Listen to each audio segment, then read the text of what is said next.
very, very, very popular MOBAs, right? In a world where we have League of Legends, in a world where we have Dota 2, in a world where we have like, what the fuck is that phone one? Bang Bang something, whatever, that's very popular.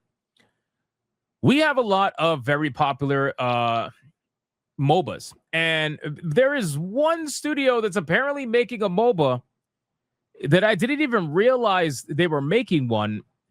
And it's not exactly the studio that I would ever think would make one. So if you guys are not aware, Quantic Dream is making a MOBA. Oh, yeah, you got Smite as well. I forgot. You got Smite as well. Quantic Dream is making a MOBA.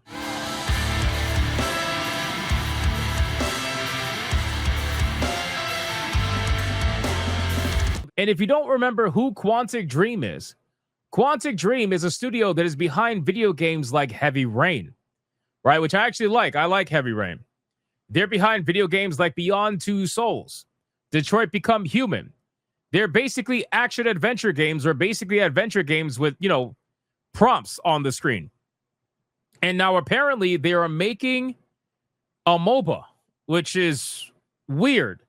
When I saw the news of this, I'm like, why are you making a MOBA? You know, like, that's just kind of weird, you know? It's Life is Strange type games. Yeah, so it's basically like Life is Strange. However, it's more interactive in the sense that literally everything you do, you're controlling with prompts. It's basically all QTEs. The entire gameplay is QTEs, but the stories are amazing. Like, Heavy Rain is by far one of the best stories in video game history, in my opinion. Heavy Rain is that good. I also like Detroit Become Human. Detroit Become Human, I was so invested in from a story perspective. It is fucking amazing. But I think from an emotional impact kind of standpoint, I think Heavy Rain is just a little bit above that. But regardless, this studio making a MOBA just seems kind of weird to me. It's like, I didn't even realize that's what they were doing. But anyway, and then on top of that, they decided to release their MOBA at the same time as the Marathon Server Slam, which is also happening at the same time as the Horizon Hunters Gathering playtest. And it's also happening at the same time that Steam Next Fest is going down. So basically, they decided to say, you know what? We're going to do the opposite of what everybody else is doing. Instead of delaying our game so that we have maximum opportunity, we're just going to fucking release it, which I kind of respect. I kind of respect that, to be honest with you. I told you guys all the time, like, bro, you can only dodge other games so many times before eventually you just got to release the fucking game. So I have never seen this game before. Apparently, the game is called Spellcasters Chronicles. It's available in early access right now. It's a much lower key affair, but still interesting because, again, it's developed by Quantic Dream. Our initial impressions were positive. PC Gamers Ellie spent some time with Spellcasters Chronicles beta last year and declared it exciting enough that I want to put extra time and energy into figuring out the details. So I figured, let me check Steam and see if I can find the trailer and we can watch it together. Because I have never, ever seen this game ever. This game is currently an early access game that's released free to play. It's free to play, so you don't even have to spend money on it other than your time, which is honestly more important. But I figure let's check it out. They only have a 40-second trailer, which makes it extremely suspicious to me. But we're going to look at it anyway. Here we go. Dimension of Chronicles. Songs of Shizan, Shielder.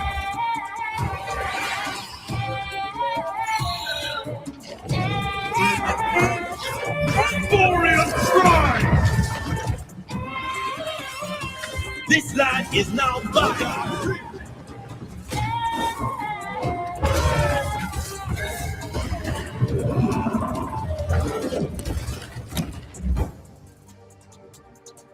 Pause. Let's see. Hold on. Early access updates and new content. Rework of the upgrade system. In-game voice chat. Rework of ranked mode. Introduction of spell unlock. Tech updates. 2 new creatures, Rhino Rider and Siren. 4 new spells. 1 new building. And more to come. So, I mean, I'm not gonna sit here and say it looked bad, but it basically looked like Smite. It looked like Smite, but a little bit more cartoony. Do they have another trailer? Okay, here we go.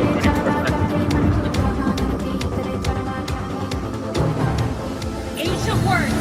Dance with us.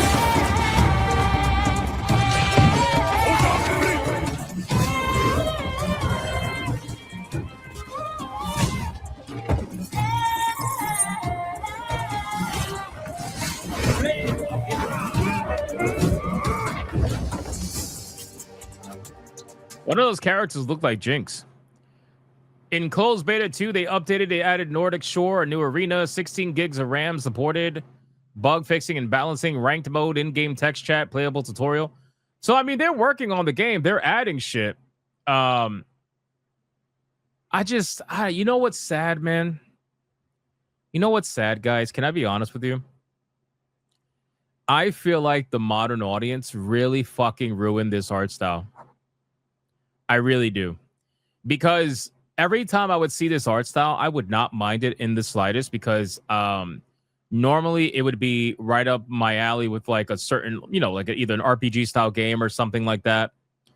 But I feel like, unfortunately, this art style has been co-opted by modern audience style video games that have completely ruined the allure and the perception of this art style. You know what I mean? Because even like World of Warcraft had something like this, just not as what do you call it? Not with as much fidelity, because obviously, that game didn't have as good of graphics at the time, but the cartoony art style. So now, but the problem is every time I see games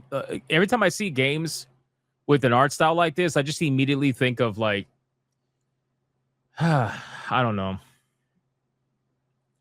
Like Horizon Hunters Gatherers is probably the best example right now. Wheelchair character. Oh my God, she is in a wheelchair. Oh my God, I didn't realize that. I didn't realize. Oh shit, I didn't realize she's in a fucking wheelchair. Oh man. But what I tried to do is that even though I look at this and I'm like, okay, this looks like XYZ bad game, I try to remind myself to be fair and to say it also looks like XYZ good game. You want an example? I'll give you an example. So one of my favorite games right now that's in early access that I played with the SNH crew is No Rest for the Wicked, right? No Rest for the Wicked, if you look at that art style and you just judge it based off the art style in screenshots, you would probably think the same thing. But then when you play the game and you realize how everything just looks and how fluid the gameplay looks and overall it plays so good, you start to realize like this art style doesn't automatically mean that the developers are going to like shit on your face. You know what I'm saying?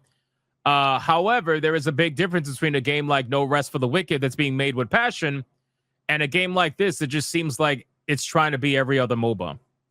I didn't really see too much gameplay, so I really can't judge the gameplay. The trailers really didn't show that much. But regardless, like I said, man, this kind of art style is being co-opted by people that make really bad games. So that the people that make really good games using these art styles, they end up getting prejudged a lot.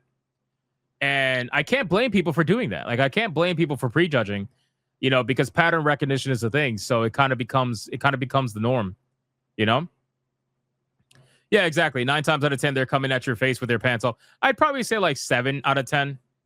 I would say like 7 to 8 out of 10, not 9. 9 is like really, really extreme. But in any case, I would like to see some gameplay before making any judgments. I used to play MOBAs all the time. I don't anymore, but I wouldn't mind jumping back into a MOBA. Sometimes I think about jumping back into League of Legends, but then I remember I'm not gay. So, you know what I'm saying? I'm just kidding. Don't yell at me, League players. I already know the League players out there, they're going to take such offense to that. They're going to be like, what the fuck? What is a MOBA? MOBA is a massive online battle arena. That's what MOBA stands for. MOBA is a massive online battle arena. So basically what that means from a traditional standpoint is it's 3 lanes, right? You have middle lane, top lane, you have bottom lane, and then you have jungle. And then the middle lane is usually taken over by one range caster. The top lane is usually taken over by some sort of a bruiser that can sustain itself. The bottom lane has 2 heroes, one that does DPS and one that does support. And then you have a jungle character that basically runs around in the jungle, which is in between all the lanes. And he's constantly farming and trying to set up jumps or ganks or whatever you want to call them against enemy heroes that are in their own lanes. That's what it is. So your League of Legends and stuff, yeah, exactly. I hope that explains it. The disabled lane, no back support on that wheelchair. Well, see, the thing is, her magic is able to support her posture, but is not able to make her walk. So that's the lore, right? That's the lore. MOBA is what game call themselves when they don't want to be known as a Dota clone. Well, that's how that whole genre started, because with Dota being a thing, that's how that all started. So you're basically defending posts. Exactly. You're defending towers. It's super fun. I actually really like MOBAs. I really do like MOBAs, but League of Legends became so egregious with their fucking monetization and how every month they were coming out with a new hero. It was always broken, and then you have to wait for them to fucking patch it. And by the time they patched it, they released another hero and they broke the game again. I don't know. I started getting so annoyed. Maybe they got better with it, this time. But MOBAs are really sweaty, right? So like, if you're not a sweaty player, don't play MOBAs. If you're trying to be somebody who's casually enjoying MOBAs, like when I want to play a MOBA and be casual, I'll play ARAM. I'll play all random, all middle, which basically removes all the lanes and just gives you one middle lane. The leveling is faster and everybody just fights in the middle, and that's it. If I want to play casual, that's it. Otherwise, if you do 5v5, you're going to run into people, bro. If you're not that kind of player to take it serious, don't even bother. Don't even bother, because, man, they're going to curse you the fuck out.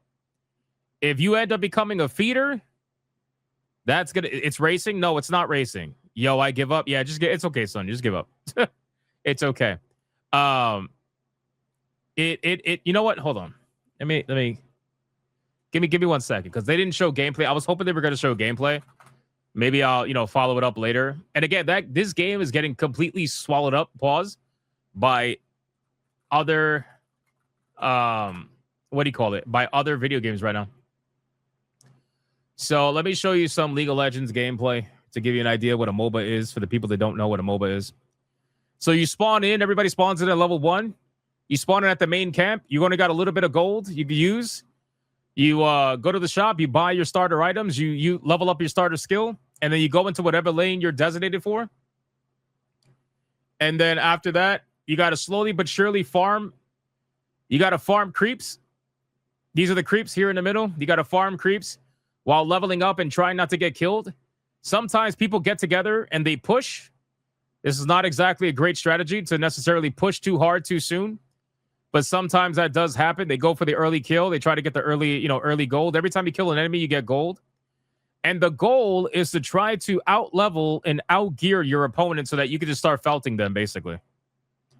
That's the goal. So if you start playing really well and you're just owning your lane, you'll become what they call fed. You'll become overpowered, and that's a really important thing. Really, really important. Player count compared to High Guard. Oh yeah, let's check the player count. What's the player count for this random game that nobody's fucking heard of? Spellcasters, Chronicles. Yo.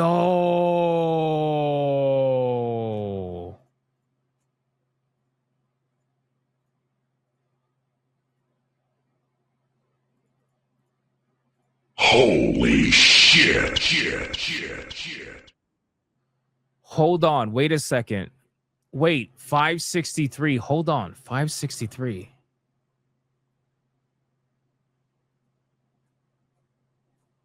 Holy shit.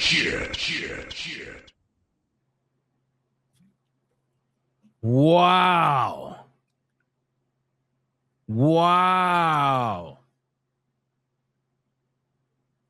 Yo, there's more people playing a game nobody's heard of instead of High Guard that ended up having the Game Awards all to themselves at the very end.